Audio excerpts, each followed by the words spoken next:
sa sali ke lama go lakine yo nonsense ko ne wadde billahi wallahi mi wona sabuma mi warete mi soda fin kalmi dabbita ma kala ko yawda reniyo lamare on capacity wadu goddum a saloto woni lama go ndi lady ne tendi lagine selo dale sa inni ke lama go lagine mi wodi ni biro an hay goto dardata ma lama to lagine okay si a sali ke lama go lagine selo dale jallo mi wondran Allah mi dabbe fere gidi fo mi tama wodi mi alama to lagine ni lady ne tendi lagine alama to ko mino wodi mi alfa mo sibbe mi da salmina on fop mo don kala ko wontir don c'est paradis de la vérité mo beyo cippin berne munde hedi to la moƴƴa hakkil ko jooma mun nafi mo sibbe ko yon andu ko Allah subhanahu wa ta'ala on okkata laamu wona min paradis wona an fam joan an yidu dola ko yidi do woselu dale jallo yo laamu si tawi Allah subhanahu wa ta'ala mu yali yo laamu lagine wallahi o laamu ta ko fes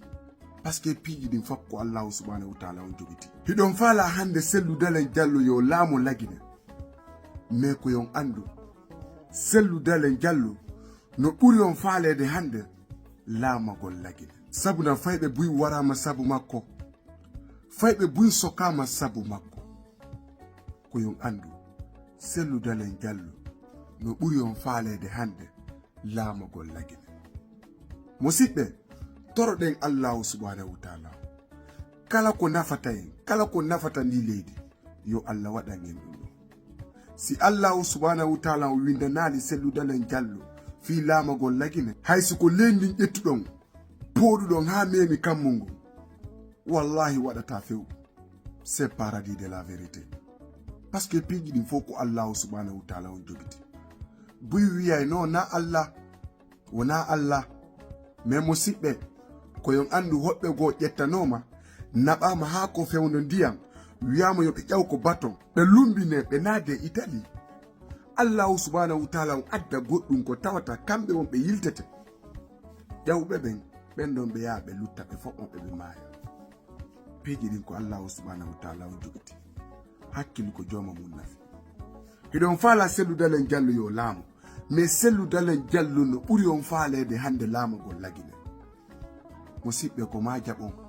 ando muyɗe Allah ɗen bonata sa ndaari hande selludalen jallu ɓeɓe hooloriɓen fop gayniɓe janfagol ɓeɓe hooloriɓen fop gayniɓe janfagol ɓe holli selludalen jallo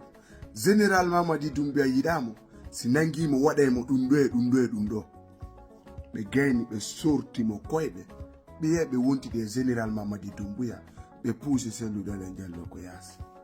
ɓe gayni wadde ko hoore selludalen jallo général Mamadi Doumbouya yiɗamo o waɗaymo ɗum ɗo e ɗum ɗo e nele Alpha Condé no tawa e puusugo général Mamadi Doumbouya yo waɗu coup d'état parce que si Alpha Condé no falano selludalen jallo yo laamano wallahi billahi o waɗatano 3e mandat o organisatano 3e mandat ko Alpha Condé en puusi général Mamadi Doumbouya ha yoɓe waɗa coup d'état ma ɗum simon falano wallahi o organisatano fi 3e mandat mais Alpha Condé ko mayigol ko pouvoir o falano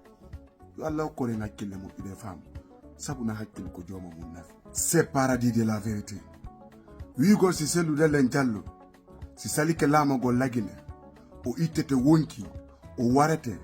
musidɓe ɗum na solution non ɗum kadi wonata solution selludalen jallo no faala laamagol ndi leydi selludalen jallo no yiɗi ɓiɓɓe leydi si selludalen jallo laamaki ande ko allahu subhanahu wa ta'ala o muyirno sabuna o wakkilike selludalen jallo kadi wakkilike mais muyɗe Allah ɗen bonata fes sa landi ko hoɓɓe go hande koyo selludalen jallo koyo soodu pinka o négocia rébellion o naada nder lagine fiyo laamu yo Allah dandu en ɗum musidɓe hay si tawi mawɓe hoɓɓe go maayi mais mawɓe hoɓɓe go kamɓe wuuri yo Allah dandu en ko wiyete kon gere ko leydi men gere ko fuɗɗorde nden anduɗa mais sakkitorde mum nden wallahi billahi a wawata andude ɗum fes ko allahu subhanahu wa ta'ala on tun andi ɗum ɗo donc yo Allah dandu en gere ko leydi men kala laamotoɗo o yo Allah lammimo e hoore ko laaɓi har na gere wona sonko hay stay ko sonko mi har wonari gere wonari ittindirgol wonki musidɓe yo Allah ɓuttinangel leydi men ndi kala lanɗo nafo ndi leydi men ɓanto fi ndi leydi men yiɗo enen ɓiɓɓe leydi musidɓe yo Allah hokkoron tigi laamu ko Allah andi ko werni wona mi wona an yo Allah ɓantu fi leydi men ndi c'est paradis de la vérité et wassalam.